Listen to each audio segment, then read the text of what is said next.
Expo Cobre 2024, Casal Ingenieros, Southern Perú, Provejec, Clínica Cavani, Media Impact, Viceversa Consulting. Presentan Tierra Adentro con Oscar Díaz.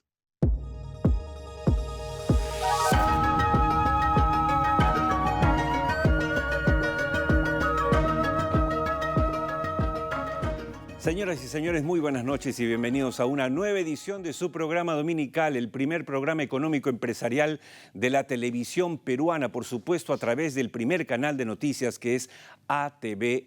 Tierra Adentro les da la bienvenida y su conductor y director Oscar Díaz también, y por supuesto los invitamos a acompañarnos durante la hora. Tenemos excelentes entrevistas, reportajes, notas de interés, enlaces vía Zoom, así que no hay motivo para moverse de sintonía. Recuerden que este programa se emite todos los domingos a las 7 y a las 9 de la noche, pero si por alguna razón, algún compromiso familiar o lo que fuere, usted no ha podido sintonizar o no puede sintonizar a esa hora del programa, no se preocupe. A cualquier hora del día, en cualquier lugar del mundo, usted puede ingresar a nuestro canal de YouTube Tierra Adentro Perú.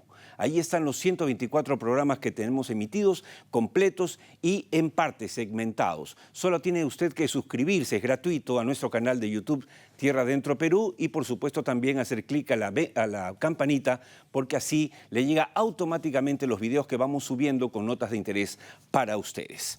Dicho esto, vamos a anunciar entonces a nuestra entrevista de portada, ¿cierto, señor director? Nuestra entrevista de portada de hoy llega gracias a Expo Cobre 2024. Sin duda alguna, el evento más importante del cobre en el Perú y a nivel internacional, que empieza ahorita nomás, el 28 de octubre. No te pierdas Expo Cobre 2024, el evento minero internacional de cobre más importante del Perú. Del 28 al 31 de octubre, en el Centro de Exposiciones Jockey. Conecta con líderes del sector. Exhibe tus productos y descubre nuevas oportunidades de negocio. Expo Cobre 2024 es también rueda de negocios, conferencias magistrales, reuniones técnicas y espacios de networking. Además, asiste a la primera entrega del Premio Internacional a la Innovación Tecnológica en Cobre, Óscar González Rocha. No lo olvides. Expo Cobre 2024 congrega a los mayores expositores de la industria minera nacional e internacional. Registra tu empresa hoy mismo. Organizan Intermet y Viceversa Consulting.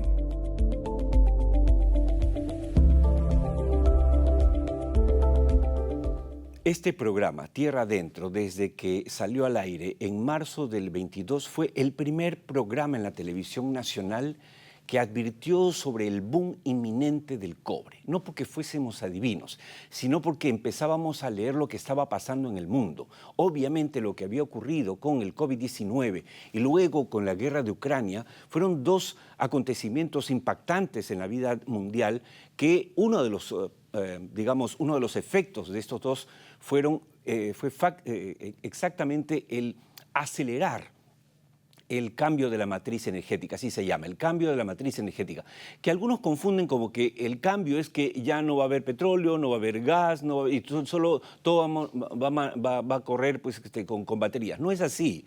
El cambio es una mutación, es un tránsito, pero de hecho van a convivir diferentes energías.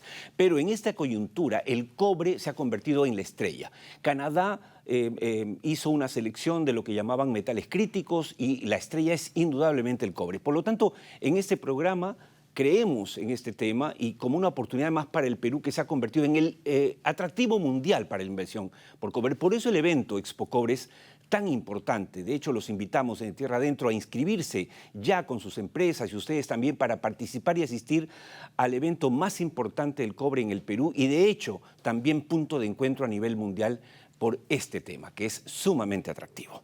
Dicho esto, hoy tenemos como invitado de portada al expresidente del Banco Central de Reserva y presidente de la consultora Maximixe, al economista Jorge Chávez, que ha tenido la gentileza de aceptar nuestra invitación. Muy buenas noches, Jorge. Buenas noches, Oscar. Un gran gusto estar aquí. Y además lo hemos invitado porque hace pocos días su empresa hizo una presentación sobre lo que era la lectura de Maximixe respecto a la perspectiva de los metales y, por supuesto, dentro de ellos el cobre. Así que de eso vamos a hablar también esta noche en el programa. Jorge, empecemos por el principio y tenemos algunas láminas para empezar a conversar. todo parece indicar, y según la lámina que vamos a mostrar, que el cobre tiene una demanda asegurada. ¿Por qué?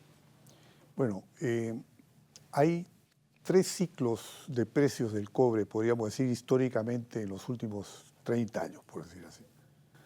Y estamos en el tercer ciclo, y aparentemente empezándolo con probabilidad de que se profundice al alza la tendencia de los precios. Ya estamos en un promedio de precios bastante elevado este año y para los próximos años podemos tener aún mejores precios, ¿no?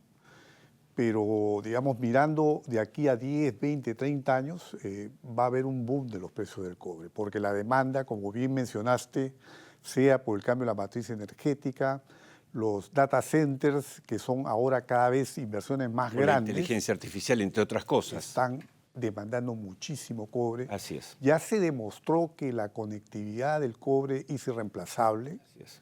O sea, antes se dudaba, se decía podía haber sustitutos, pero hoy en día no queda ninguna duda de que el cobre es el metal que tiene la mejor conectividad y eso lo convierte en un metal estratégico. Entre todos los metales diría que inclusive se convierte en el más importante incluso que algunos metales que están vinculados con la producción de baterías, Así ¿no? es. Como es el caso del litio. Así es, y de eso habla la segunda lámina.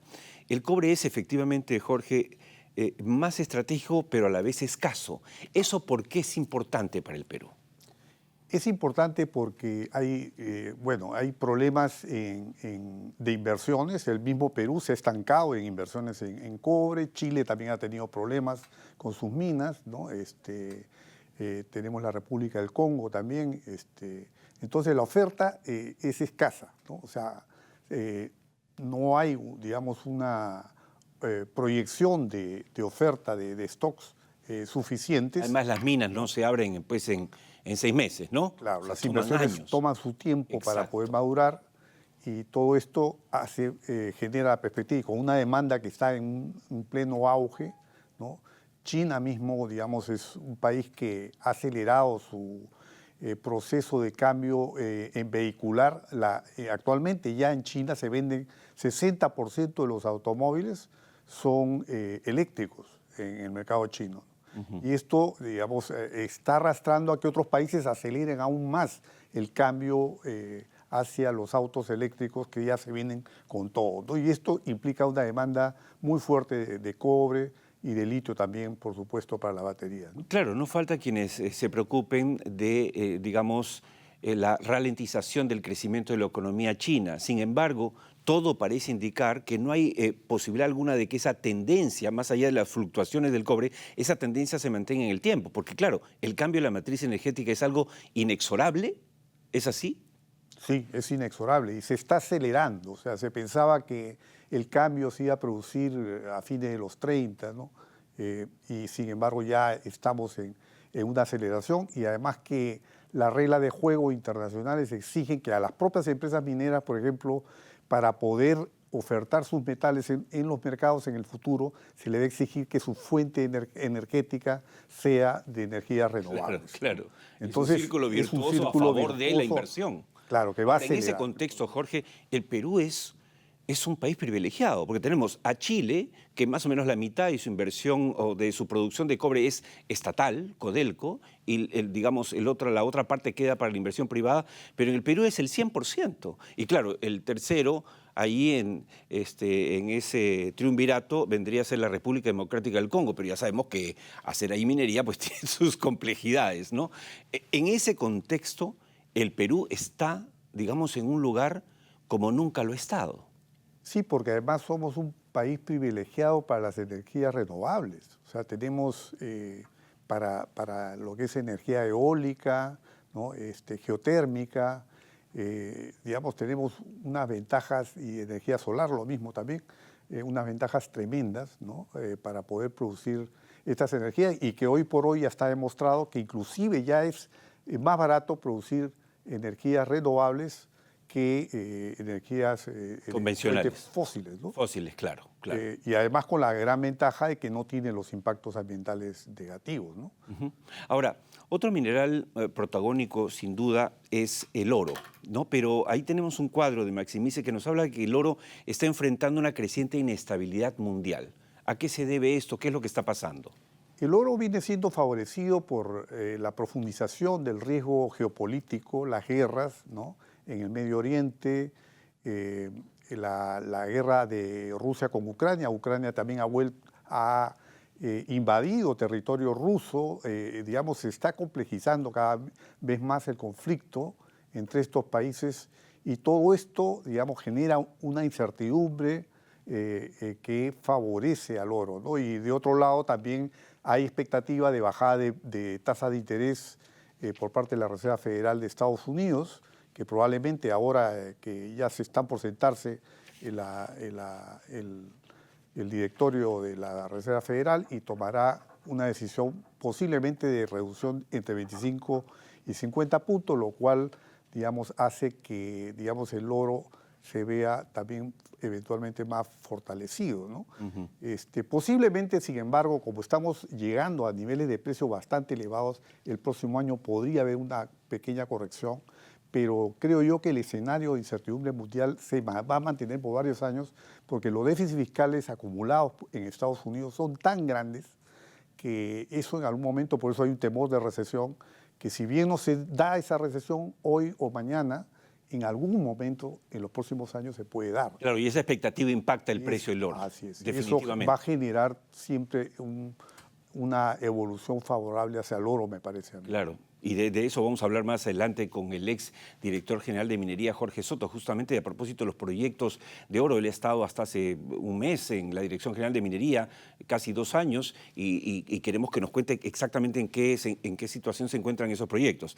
Volviendo al cobre, con nuestro invitado Jorge Chávez, hay otra lámina que nos habla de que el cobre puede quebrar récords históricos, no de acá el 30, sino el 25. ¿Por qué Maximize se atreve a vaticinar eso para el próximo año? Porque ya los precios que se han alcanzado hasta aquí son bastante elevados y si uno saca el promedio de esos precios, digamos, aún haya una corrección en los próximos meses, igual el promedio va a ser alto y va a cerrar el año con un promedio alto, ¿no? Y es un promedio que es mayor al del año anterior y el año, digamos, 23 y 22, ¿no?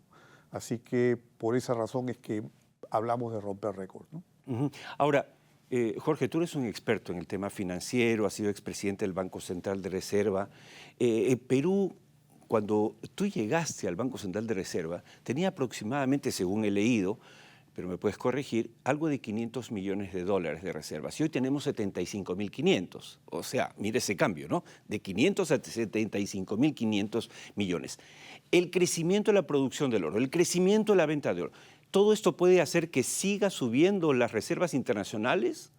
¿Es un momento, crees tú, en que deberíamos hacer algo con esas reservas para inyectarlas a la economía y dinamizarla? Porque la macroeconomía se ve muy bien, pero la microeconomía hace que los chicos se vayan del país porque no tienen trabajo, hacen que muchas empresas pequeñas y medianas quiebren, y hay gente que dice, oye, hay que hacer algo. ¿Qué es lo que piensas tú sobre eso? Bueno, cuando asumí la presidencia del Banco Central de Reserva a mediados del año 90, agosto del 90, el Perú tenía reservas internacionales negativas, eran del orden de los 150 millones, creo, negativas. Y luego, bueno, hemos pasado a tener pues las reservas de las más altas en América Latina, ¿no?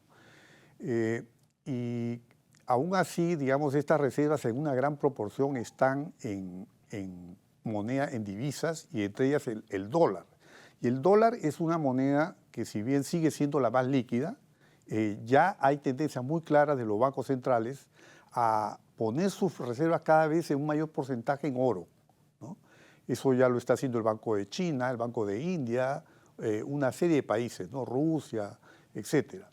Y esto, digamos, es bastante sensato porque en un ambiente de incertidumbre, como ya hemos visto, que no solamente es en el corto plazo, sino a mediano plazo va a seguir la incertidumbre, y el dólar en algún momento puede tener una crisis, ¿no? Y yo creo que las reservas internacionales del Perú no deberían estar tan expuestas a este riesgo de una divisa como el dólar, ¿no? Entonces, en ese sentido, tener una proporción, llegar a un 30% que no es tampoco muy alto de porcentaje de las reservas internacionales en oro, sería una meta bastante importante. Siendo el Perú, además, un país productor de oro y que podríamos certificar oro inclusive, ¿no? Es cuestión de tomar la iniciativa. Eso es de un muy proyecto. interesante lo que estás diciendo ahora. Eso no lo había escuchado. O sea, nuestras reservas son en dólares. Un porcentaje muy alto. Muy alto. Y tú propones que parte de esas reservas se conviertan realmente en físico, en oro. En oro. Que puede ser Como físico. una garantía. Que puede ser físico, pero el Perú también podría liderar la emisión de certificados de oro. De acuerdo. ¿Por qué no? Porque es un productor, claro. Somos productores de oro. Sí, Entonces, y podríamos aumentar esa producción. Deberíamos ciertamente. clusterizar la política monetaria con el oro peruano, ¿no? O sea, y que el Perú pueda comprar también buena parte del oro que produce. Claro. De tal manera que digamos, podamos tener una buena parte de nuestras reservas en oro y, digamos, de esa manera también seguir el camino de otros bancos centrales que ya lo vienen haciendo y que justamente es uno de los factores que está impulsando el alza del precio del dólar. O sea, porque uno de esos componentes de la demanda de oro en el mundo viene por el lado de la demanda de los bancos centrales. La segunda parte de mi pregunta iba por el lado, o sea, todos estamos de acuerdo con el Banco Central de Reserva, ha hecho un estupendo trabajo, no hay duda de eso.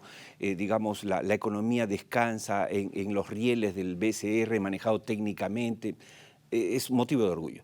Pero hay quienes se preguntan si no ha llegado el momento de, vamos, con eficiencia obviamente y sin corrupción, usar parte de ese dinero para inyectarlo a la economía nacional. ¿A ti te parece eso un pecado? ¿Te parece que es intocable, que no se puede hacer nada, que estamos bien ahí acumulando 75.500 y después 80.000 y después 90.000 millones de dólares cuando tenemos 27% de pobres? Mira, te voy a decir una cosa. Cuando yo estuve en la presidencia del Banco Central, impulsé el cambio de la ley orgánica del Banco Central para evitar que el Banco Central financiara al fisco, ¿no? Para que se prohibiera el financiamiento al fisco y de esa manera, digamos, se rompiera la expectativa de un rebrote de la hiperinflación, ¿no? La idea era contar con un Banco Central que cada vez acumule más confianza, ¿no? Ya lo logró, acumule reservas. Llegado a este momento, digamos, si uno técnicamente define cuál es el nivel óptimo de reservas, el Banco Central tranquilamente está por encima de ese nivel óptimo. A eso iba. Entonces, a eso iba. A este nivel yo creo que ya tenemos que modernizar la ley orgánica del Banco Central, pero también técnicamente, ¿no? Cierto. Exponerlo a que los congresistas Claro, llegue un decidan loco esto, al gobierno sino y que el agarre. propio Banco Central defina la creación, por ejemplo, de un fondo soberano que le permita, ¿por qué no? A ver, ¿por qué no? Y esto lo pongo ahí sobre la mesa, contar, por decir, con 200.000, 300.000 hectáreas de caobas, cedros, palorrosas, que son árboles de alta gama con precios increíbles a nivel internacional y que permitirían una ganancia tremenda. Digamos que mientras yo tengo mi dinero de las reservas en depósitos en dólares, eso gana un interés que es mínimo. Si yo tengo caobas sembradas, todos los años están creciendo. Esas caobas, y si tengo a nuestros militares, la Fuerza Armada, cuidando la seguridad de esa extensión que se reforesta, ¿no? Podría el mismo Banco Central tener sería una innovación total, ¿no? Sí, claro. El concepto de reservas internacionales. Sí, mira. Y algunos dirán, bueno, pero Jorge, estás equivocado, como si tú eres banquero central. El principio de las reservas que tienen que ser líquidas. Bueno, se pueden emitir papeles sobre esas extensiones de hectáreas reforestadas que conviertan esas inversiones en liquidez. Totalmente de acuerdo. Se puede comprar y vender tranquilamente. Totalmente de acuerdo, Jorge, y creo que has hecho una buena introducción al recordar cuál fue tu posición en los años 90, cuando asumiste este reto, porque los tiempos cambian. y no podemos seguir haciendo lo mismo.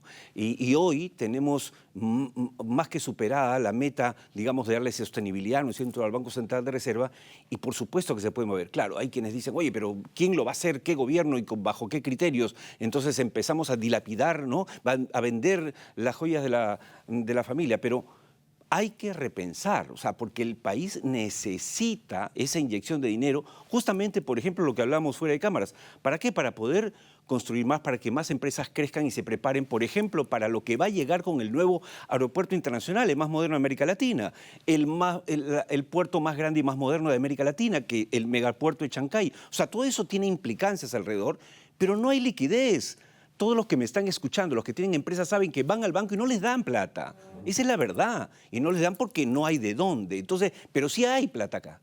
El Banco Central. Y yo rescato ese mensaje tuyo porque creo que hay que innovar. Y esto no es insultar a Julio Velarde. Pero no es que tampoco a Julio Velarde no se le puede tocar con el pétalo de una rosa. No, señor. Podemos intercambiar ideas y mejorar lo que estamos manejando. Sí, hay que innovar, ¿no? Hay que innovar porque con el tiempo uno tiende siempre a hacer lo mismo y hay que cambiar, hay que innovar. Ha evolucionado mucho las finanzas y la banca central y tenemos cada vez retos mayores por justamente la inteligencia artificial, el desarrollo de las tecnologías, las fintechs, etcétera, la creación de dinero que es digital, ¿no? Y todo esto nos lleva a que en política monetaria se tiene también que innovar, ¿no? Totalmente de acuerdo. Muchas gracias, Jorge, por tu visita hoy a Tierra Adentro. Siempre es aleccionador escucharte. Muchas gracias también. Y claro, nosotros no imponemos ninguna idea. Planteamos acá, hacemos las preguntas, pero aquí tenemos un experto que las sabe responder. Muchas gracias, Jorge. Quédate conmigo porque de inmediato, antes de ir al pase comercial, nos vamos a conectar con el ministro del Ambiente, Juan Carlos Castro, a propósito de los incendios forestales. Es un tema bien delicado. Jorge Chávez hablaba de, efectivamente, de la forestación y todo esto, que efectivamente es súper interesante, pero en este momento hay una emergencia mundial de impacto ambiental, y de eso vamos a hablar de inmediato. Esa entrevista vía Zoom llega gracias a ProBGEC. ProBGEC, grupos electrógenos, tableros de transferencia automática y sincronismo. ProBGEC, soluciones de energía para todo tipo de empresas. ProBGEC, distribuidores exclusivos de la marca Deep Sea Electronics. ProBGEC, energía para las empresas del Perú. Efectivamente, estamos conectados vía Zoom con el ministro del Ambiente, Juan Carlos Castro, quien ha tenido la gentileza de aceptar nuestro llamado porque entiende que esto es algo importante. En esta semana ha habido varios temas que han distraído la atención del país. Para algunos pueden ser más importantes que otros, pero indudablemente el tema de la emergencia ambiental y los incendios forestales que se están dando, no en una zona, sino en muchas partes de la Amazonía, del Perú, de Brasil y de Colombia, llama la atención. La primera pregunta, por lo tanto, para el ministro Juan Carlos Castro es: ¿cuál es la situación real de los incendios forestales que se están presentando en este momento y desde hace 5 días, ministro, en la Amazonía? Hola Oscar, ¿cómo estás? Muy buenas noches. Encantado primero de estar en tu programa y poder atender estos requerimientos de información, que es importante que se dé de primera mano de la fuente que maneja el gobierno. Mira, se han registrado 222 incendios en estos meses, ¿ya? De los cuales el 60% han sido controlados. Han sido extinguidos, han sido controlados. Nos queda un porcentaje que estamos atendiéndolos. Sin embargo, es importante, Oscar, hacer un llamado a la población. Las causas de estos incendios son quema de rastrojos, quemas de pastizales, fogatas, ¿ya? Y casi todas son causa humana, ¿ya? Sumado a las temperaturas elevadas que tenemos hoy en la selva, que superan casi el 40 grados centígrados. Y la ausencia de lluvias, además. La ausencia, sí, de lluvia y sobre todo que se están presentando vientos entre 40 y 50 kilómetros por hora. Entonces, mira, si comienzan a hacer quema de pastos, quema de rastrojos, nuestros agricultores o cualquier poblador, esto pues ha generado estos incendios forestales que realmente Han sido penosos porque se han perdido vidas humanas, se ha afectado la vida silvestre, etc. Entonces, sí nos preocupa y como gobierno hemos tomado acciones a través de INDECI, que articula con todos los centros de operaciones de emergencia regional en los cuales hemos intervenido, pero también desde el Ministerio del Ambiente, sumado a este equipo multisectorial que dirige la PCM a través del INDECI, con nuestros guardaparques bomberos. Es importante, Oscar, informar a la población que el MINAN, a través del Servicio de Áreas Naturales Protegidas, tenemos 350 bomberos guardaparques que han sido capacitados, especializados para atender estos tipos de emergencias, ¿no? Y es el personal que se ha sumado al equipo multisectorial de INDECI, que ha estado en todos los departamentos. Hemos estado en Cajamarca, en Piura, en Lambayeque, en Tumbes, en Madre de Dios, en Amazonas, apagando los incendios. Pero como te digo, vuelvo a hacer un llamado a la población que deje de quemar, porque mira, solo en Lambayeque terminamos de controlar un incendio en Lambayeque, liquidamos el incendio y al momento que hemos estado en retirada, alguien volvió a quemar rastrojos y otra vez llevó a unas consecuencias mucho más graves. Entonces, hay un esfuerzo del gobierno, hay un esfuerzo multisectorial para poder apagar los incendios, controlarlos, pero si también la población no nos ayuda y está con estas malas prácticas de hacer quemas, etcétera, vamos a entrar en una situación mucho más complicada. Entonces, en estos días, INDECI con el Ministerio de Defensa están actuando, trabajando con nuestras aeronaves Spartan y otros helicópteros, apagando los incendios, y esperamos en las próximas semanas tener controlados todos los incendios, Oscar, todos. Okay.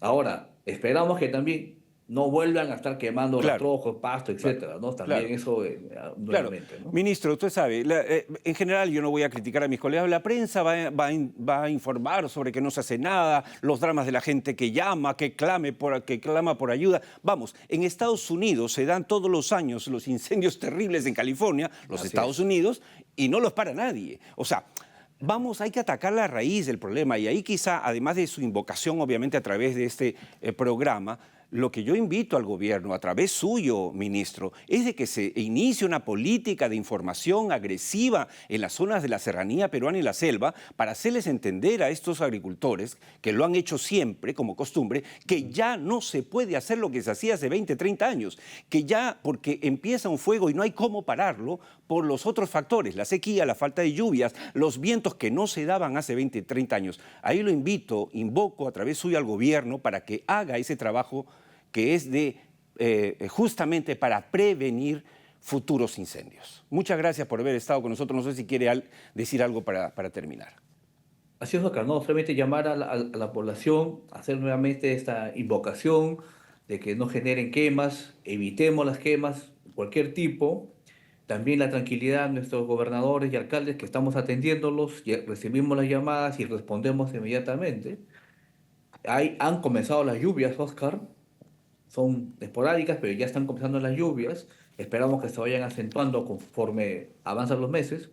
Pero es una política, como tú me has dicho, del gobierno de poder atender. Agricultura ya está trabajando en ese tema de la sensibilización junto con Serfor, y esperamos ir atendiendo todo, ir calmando estos incendios, controlándolos y que volvamos a la calma. De acuerdo. Muchas gracias, ministro, por haber atendido nuestro llamado. Hasta cualquier momento y suerte. Gracias.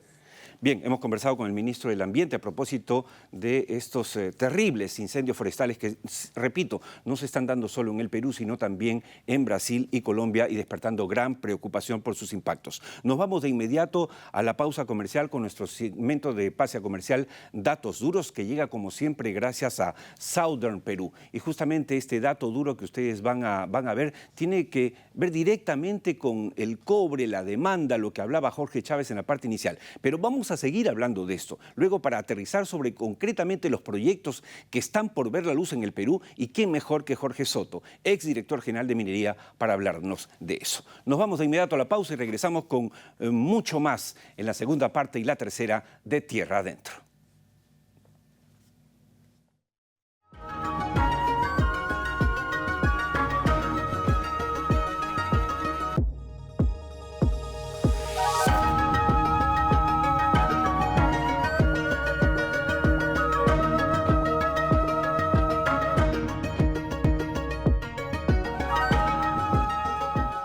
Bien amigos, hace 2 semanas dedicamos una sección Datos Duros a hablar de lo que se calla de Petroperú. Este segmento fue compartido, visto por miles de personas en todo el Perú, fue retuiteado, realmente fue un gran impacto. Y dijimos cosas que nadie se atrevía a decir sobre la empresa, porque es más fácil atacarla, ¿no? Es más fácil atacarla. Pero luego entrevistamos el domingo pasado a Alejandro Narváez, expresidente de Petroperú, que dicen ahora que está sonando fuerte para ser el nuevo presidente de Petroperú, lo cual no sería una mala noticia, por cierto, después de haberlo escuchado. Pero finalmente, dentro de toda esta coyuntura, antes de ayer, el gobierno publicó el decreto de urgencia número 013-2024 que exige a Petroperú implementar medidas urgentes para generar eficiencias operativas y financieras, así como llevar a cabo un proceso de transformación integral. Este decreto no solo busca asegurar la comercialización de hidrocarburos en las regiones más remotas del país, sino también garantizar la sostenibilidad de la empresa a largo plazo. Sin embargo, dicho esto, y obviamente esto significa que el gobierno ha ido en coincidencia con lo que nosotros hemos estado defendiendo en este programa, el Petroperú está sin directorio. Pero averiguando, porque los periodistas tenemos fuentes, resulta que ayer se iba a constituir el directorio. ¿Y saben ustedes quién faltó a la cita para poder constituirlo? El MEF, el Ministerio de Economía y Finanzas. Y ahí la pregunta es, ¿el MEF está a favor de fortalecer a la empresa más importante del Perú o la quiere boicotear? ¿El ministro Arista está jugando para el Perú o está jugando para otros intereses? Lo preguntamos, no sabemos a ciencia cierta, pero definitivamente nos extraña mucho.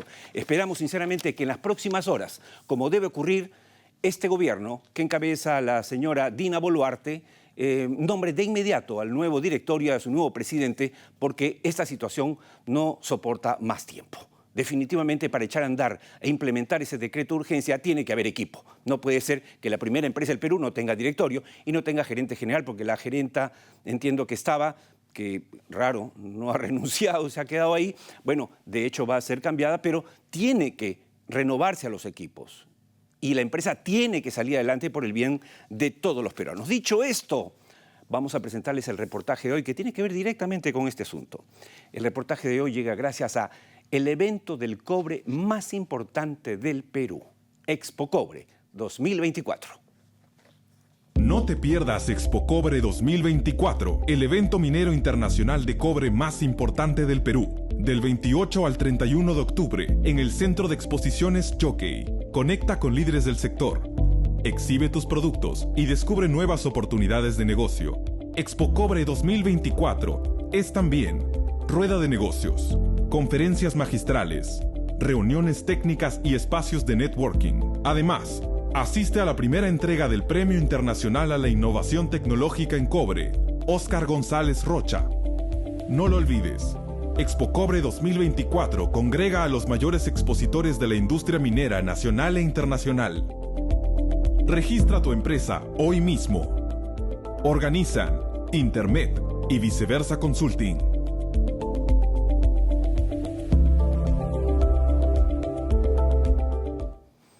El equipo de Viceversa Consulting preparó hace algunas semanas un reportaje que estuvimos posponiendo, pero que creemos que este es el momento de lanzarlo. Es sobre Petroperú. ¿Cuál es la presencia de Petroperú en el mercado de combustibles? ¿Por qué es clave su presencia? Miren con atención nuestro reportaje. El precio de los combustibles siempre será tema de especial atención para el Perú, una nación que está en constante movimiento. La fluctuación de los precios genera preguntas incómodas que hoy, en Tierra Adentro, queremos responder para tranquilidad de nuestros televidentes de todo el Perú. Para ello, conversamos con funcionarios de Petroperú, empresa nacional que reafirma su compromiso con el consumidor peruano a través de su política de precios competitivos. Los precios se fijan por marcadores internacionales que dependen de factores externos, como las guerras, como el poco inventario que pueden tener los productores mundiales, como el cierre del Canal de Panamá, por ejemplo, que nos afectó este año con la llegada de los productos. Una vez que compramos bajo estos marcadores, tenemos que agregarle todos los costos de traer el producto de afuera, si es un producto importado. Entonces, en base a eso se determinan los precios de los combustibles. El logo de Petroperú puede apreciarse en estaciones de servicio alrededor del país. El sentido común nos llevaría a creer que dichas estaciones son administradas por la empresa nacional y que ésta dicta los precios. Sin embargo, esto no es así, ya que nos encontramos dentro de un libre mercado de oferta y demanda. Tenemos 746 estaciones de servicios afiliadas a nivel nacional. Nosotros no tenemos ninguna injerencia con los dueños de esas estaciones de servicio para fijar el precio al consumidor. Eso lo fijan los propios propietarios de esos grifos en función a la oferta y la demanda y en función a sus costos. Pero lo que sí es una tendencia es que los grifos de Petroperú son los más económicos del mercado. Nosotros firmamos un contrato de promoción de ventas, que le llamamos. Ese contrato de promoción de ventas da ciertos deberes que debe cumplir el dueño de la estación de servicio, ¿no? Y nosotros también debemos cumplir con ellos. Uno de los principales es garantía de abastecimiento. A veces hay restricciones, no se puede dar el total, pero se da una garantía de abastecimiento. Exclusividad por parte de ellos, o sea, nos tienen que comprar el combustible a nosotros en exclusividad. El 100% del combustible que ellos venden es de Petroperú. Petroperú no es el único actor sobre el cual recae la responsabilidad de abastecer de combustible al mercado local, puesto que existen compañías privadas que también ocupan importantes porciones del mercado. La empresa de Petróleos del Perú, con una participación del 27% del mercado, ejerce su labor con la vocación de servir al país, usando todos los recursos que tiene a su alcance, como la refinería de Conchán, por ejemplo. La refinería de Conchán es una refinería que nos permite dar esa garantía, ¿no?, de abastecimiento, al menos al departamento de Lima, que es, yo diría, casi el 60% del mercado a nivel nacional. Y no solamente tenemos clientes que se abastecen acá de las estaciones de Lima, sino también vienen de otros lados también cuando hay algún problema, ¿no? Entonces, a veces tengo clientes que vienen desde Arequipa, ¿no?, con camiones cisternas y se abastecen. Como podemos apreciar, Petroperú se toma muy en serio la garantía de abastecimiento con su red de estaciones de servicio afiliadas. También hemos notado que esa garantía es la piedra angular de su rol social como empresa estatal, y esto significa llegar a donde nadie más llega. Vas a encontrar estaciones de servicios en la costa, en la sierra y en la selva, en rincones que quizás a nuestro costo llegamos para que la gente pueda tener una energía limpia. Somos la única empresa que llega a la selva, por ejemplo, donde todo el combustible que se vende ahí es de Petroperú. Nosotros tenemos un rol social que cumplir, que los precios al consumidor final son los más bajos del mercado. También atendemos de manera directa lo que llamamos el B2B, a las empresas mineras, al transporte, a la agroindustria, a las empresas eléctricas, y también existe el canal mayorista, que son empresas que también le abastecemos de producto y ellos ese producto lo venden a través de su red de grifos que tienen también a nivel nacional. Un hecho que se puede comprobar frecuentemente es que la política de precios competitivos de Petroperú efectivamente llega al consumidor final y alivia los malestares que pueden producir las subidas de precios que en ocasiones impone el mercado mundial de combustibles. ¿Cómo impacta en el consumidor final?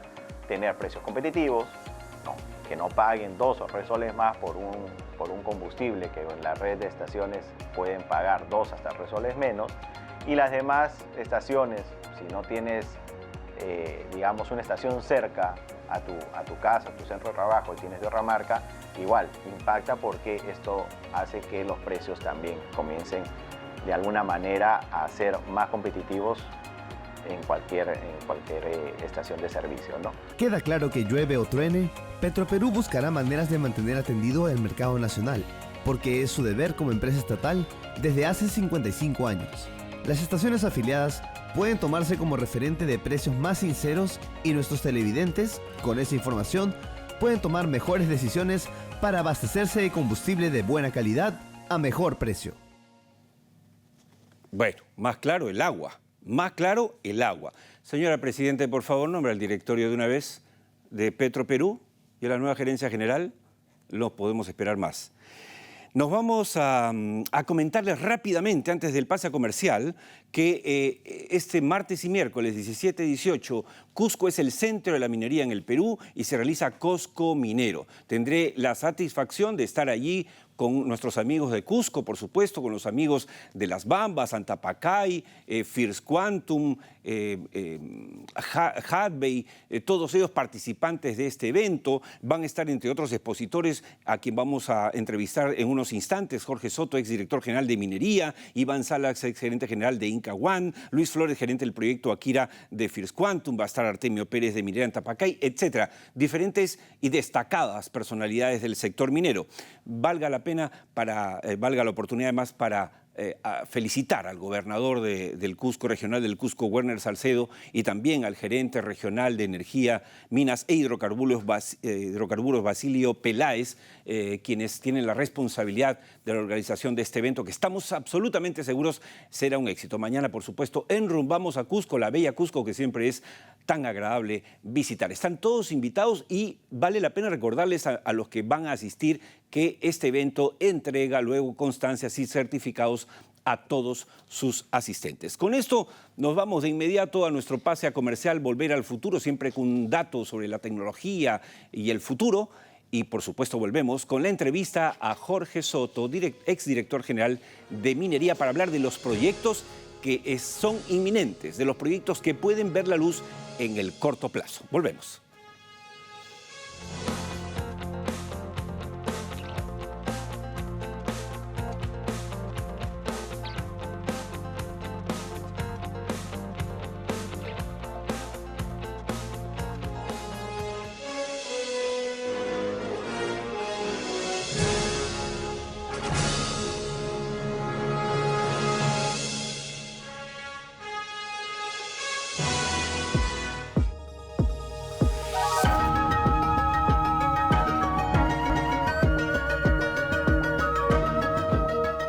Bien, amigos, empezando el último bloque del programa, quiero recordarles que Expo Cobre 2024 ha instituido desde este año el Premio Internacional a la Innovación Tecnológica en Cobre Óscar González Rocha, como un tributo, como un reconocimiento a quien es sin duda el hombre más importante del cobre en el Perú y diría que a nivel internacional. 62 años dedicados al sector de manera eficiente y es un hombre que tirios y troyanos reconocen. Por lo tanto, el nombre de Óscar González Rocha a este Premio Internacional a la Innovación en Cobre es realmente un justo reconocimiento a su dilatada y fructífera trayectoria. Pero también hay más en Expo Cobre. Hay presentación, por ejemplo, de un panel que son los exministros de Energía y Minas, Consejo de Exministros. Van a estar también presidentes regionales del Cusco, Arequipa, Lambayeque, Moquegua y, bueno, varios expositores que vamos a irles mencionando en el transcurso de las próximas semanas. Dicho esto, nos vamos de inmediato a presentar nuestra entrevista del cierre. La entrevista del cierre será con Jorge Soto. Jorge Soto es exdirector general de Minería, pero además encabeza la lista Fuerza Minera Innovadora que postula en las elecciones del capítulo de Ingeniería de Minas del Consejo Departamental de Lima del Colegio de Ingenieros del Perú para el periodo 25 y 27. De hecho, van favorito porque está acompañado por gente del prestigio, por ejemplo, de Marcelo Santillana, de Juan José Herrera y otros destacados personalidades del ámbito minero. Vamos a empezar esa entrevista que llega gracias a Casal Ingenieros. En Casal Ingenieros somos especialistas en tanques de combustible y sistemas piping de diésel, gas natural y GLP. Casal Ingenieros es líder en proyectos electromecánicos, soluciones acústicas y control de ruido para plantas de emergencia con grupos electrógenos. Hace más de 3 décadas somos Casal Ingenieros. Cuenta con nosotros. Bien, ya está con nosotros Jorge Soto. Gracias, Jorge, por haber aceptado nuestra invitación. Sabemos que también vamos a estar juntos en Cosco Minero, organizado por el gobierno regional de Cusco, así será un gusto tenerte ahí. Muchísimas gracias, Óscar, y un saludo a toda la audiencia de tu programa Tierra Adentro. Tenemos algunas láminas y vamos a aprovechar al máximo el tiempo que tenemos. Señor director, hay una primera y que habla un poco de esto, ¿no? A pesar del crecimiento sostenido del precio del oro, su producción formal en el Perú ha venido cayendo en los últimos 30 años. Pero, digamos, por eso es urgente aprobar proyectos formales, como por ejemplo Tantahuatay. ¿Hay que priorizar entonces, Jorge, tú que has sido director general de Minería, los proyectos de evaluación? Así es, mi estimado Óscar. Justo esta vez vengo de la Universidad Nacional Mayor de San Marcos, que me ha permitido la rectora hacer toda esta parte de investigación. Y como vemos en esta lámina, si nos fijamos un poco, está más o menos unos 40 años que hemos analizado, y en cada 10 años, si uno ve un poco el tema del precio del oro, ha venido ascendente. Un fuerte incremento del precio del oro, que en principio, si vemos aquí en la lámina, pasó de un 71% de 403 en los años 90 a 689, como vemos en la lámina del 2004, y luego da un repunte espectacular de casi 225% de crecimiento. Y en los últimos años, si nosotros podemos ver en la lámina, estamos hablando de un incremento sin de 33%. Pero, ¿qué es lo que está pasando aquí? Si nosotros nos fijamos bien, efectivamente el precio va en escala, subiendo, pero nuestra producción de oro viene cayendo. ¿Y esto a qué se debe? Mayormente, y debería haber una preocupación de todos los ámbitos. Primero porque seguramente parte del oro se fuga por otros caminos que no todo el mundo conocemos, que va para la parte de la minería ilegal, pero en nuestra producción que tenemos es importante dar un mayor esfuerzo para lograr que estos proyectos como Tantahuatay, San Gabriel y otros proyectos más de oro puedan ya iniciarse en lo más pronto posible. Y hay que entenderlo de que este año 2024 prácticamente es la aprobación de la mayor parte de proyectos, hablando desde el punto de vista de aprobaciones del instrumento de gestión ambiental y las aprobaciones en el Ministerio de Energía y Minas, que vendría a ser la concesión de beneficio y la explotación. Es decir, que para el 2025 y hacia adelante, como se manifestó en el momento cuando era director general de minería, estos proyectos deberían ya comenzar a dar su luz a partir del 2025 hacia adelante. Y eso nos llevaría que en los próximos años el promedio que tenemos 99 toneladas, que casi es un poco a la mitad que producíamos entre los años 2000 a 2010, logremos volver a revertir eso y seguir produciendo oro formal. Eso es lo que vive el Perú, y eso nos llevaría pues a tener lo que necesita el país, mejores ingresos para poder apoyar a los que necesitan en todo el ámbito del Perú. Claro, y además aprovechar al máximo esa coyuntura teniendo en cuenta que nosotros tenemos oro, definitivamente. Hablemos del cobre. El precio del cobre se ha mantenido efectivamente más o menos estable y en crecimiento desde 1980 hasta el 2020 y más, o sea, 40 años. Y ahora con el cambio de la matriz energética de la cual hablamos al inicio con Jorge Chávez, pues todo indica que sigue hacia arriba y que podría proyectar un precio, por ejemplo, por tonelada de $8.900. ¿Esto qué significa? ¿Cuál es el reto que debería asumir el Perú frente a esta realidad? Sí, también hay una lámina ahí importante, si se pueden ustedes fijar, el análisis que hemos hecho en los últimos 40 años. Hay un precio del cobre que se inicia muy bajo, por ahí cerca de los $2.200 la tonelada, unos años bastante bajos, que son de los años, unos 20 años por lo menos, se ha hecho el análisis. Y luego, si nos damos cuenta en la lámina, en el análisis que hemos hecho, tenemos un repunte de oro que va a los $5.300 aproximadamente la tonelada. ¿De cobre? De cobre. De cobre, y eso nos da un tiempo de unos 20 años. Y si nosotros comenzamos a fijar a partir del año 2020 hacia adelante, vemos que tenemos en promedio $8.900 la tonelada de cobre. ¿Y esto qué nos dice? Que seguramente en los próximos 10 años se va a mantener en promedio.